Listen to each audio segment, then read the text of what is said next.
Oi pessoal, tudo bem? Voltamos então para finalizar aquela aula que eu tinha iniciado anteriormente sobre pirâmides etárias. Agora que vocês já sabem o que são pirâmides etárias, quais são os elementos que elas avaliam e quais as características da pirâmide etária brasileira e as projeções para o futuro, nós vamos analisar duas pirâmides etárias completamente opostas. Vamos lá! Como vocês podem ver, essa é uma pirâmide de 2006. Então, essas pirâmides elas representaram esses continentes há 14 anos atrás, mas não são diferenças tão significativas a ponto de alterar tanto o formato delas em relação ao que a gente vê hoje em dia. Vamos começar pela pirâmide africana. A pirâmide africana efetivamente tem um formato de pirâmide. Por quê? Base larga, o que vai representar alta taxa de natalidade, alta taxa de fecundidade, mas por outro lado o topo é muito estreito, o que também evidencia que a longevidade não é muito grande e que, além disso, a taxa de mortalidade na África ela é bem considerável. Se a taxa de natalidade é alta, a taxa de mortalidade também. E isso vai ter a ver com o quê, gente? Com falta de saneamento básico, carência de sistema médico sanitário, subnutrição e desnutrição, guerras civis e outros elementos que vão tornar as condições de vida da população piores e que vão acabar se refletindo na pirâmide etária do continente. Não sei se vocês se recordam, mas eu disse que a expectativa de vida no Brasil ela está em torno dos 76 anos. Se a gente for observar a expectativa de vida na África, a gente vai tomar um susto, porque a média dos países vai dar 53 anos. Isso mesmo que vocês ouviram, 53 anos. Mirelle, é uma expectativa de vida homogênea para todo o continente? Não. A gente pode ver que existem países como, por exemplo, Cabo Verde, que tem uma expectativa de vida um pouco mais alta de 64 anos. Mas nada muito considerável se a gente for comparar, por exemplo, com a expectativa de vida brasileira. Isso para vocês verem como as condições de vida na África, elas são complicadas. Não sei se vocês se recordam, mas na aula passada a gente também comentou que os 5 piores IDHs do mundo se concentram no continente africano.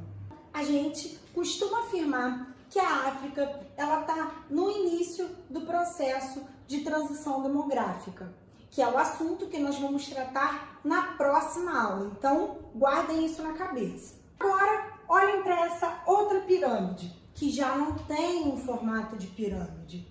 A base é bem estreita, o que reflete uma taxa de natalidade reduzida.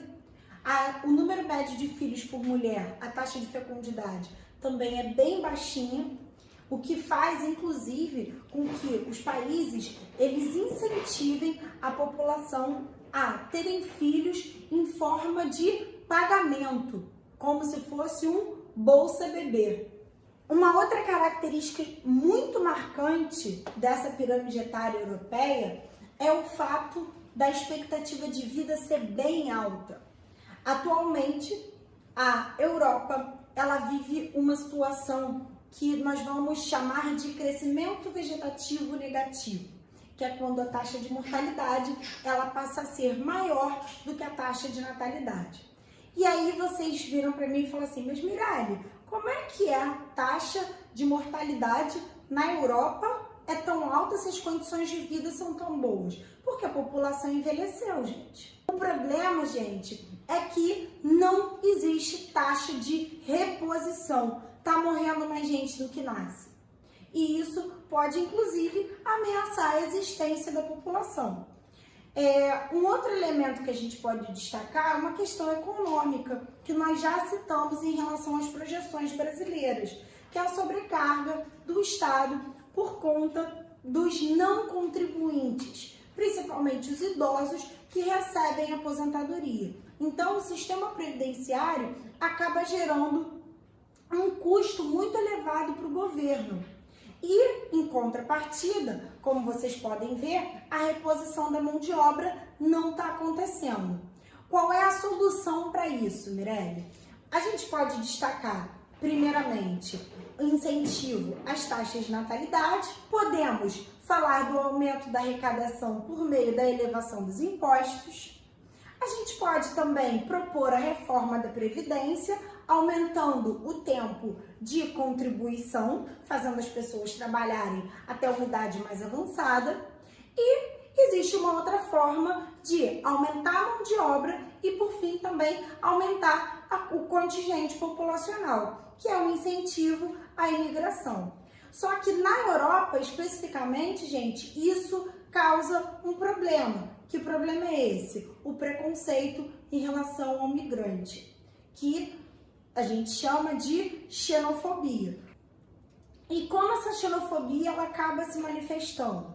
A população diz que os estrangeiros estão roubando os postos de trabalho dos nativos, quando na verdade isso é mentira, já que vocês já sabem que a população economicamente ativa europeia está reduzida. Claro, né, gente, que isso não é um assunto fácil. Nós percebemos que governos de extrema direita foram crescendo e que essa xenofobia foi ficando cada vez mais forte. Assim, eu finalizo essa aula mostrando para vocês essas duas pirâmides e destacando que nós vamos entrar agora numa matéria que se chama teorias demográficas. E uma delas é a teoria da transição demográfica, que vai explicar para vocês por que em algum momento uma pirâmide dessa passa a ficar nesse formato. Tudo tem uma explicação, gente. Por que a taxa de natalidade aumenta, por que ela diminui, como a expectativa de vida se eleva, etc, etc. Mas isso vai ficar para uma próxima aula, certo? Então é isso, pessoal. Na próxima aula, começamos as teorias demográficas. Um beijo e se cuidem.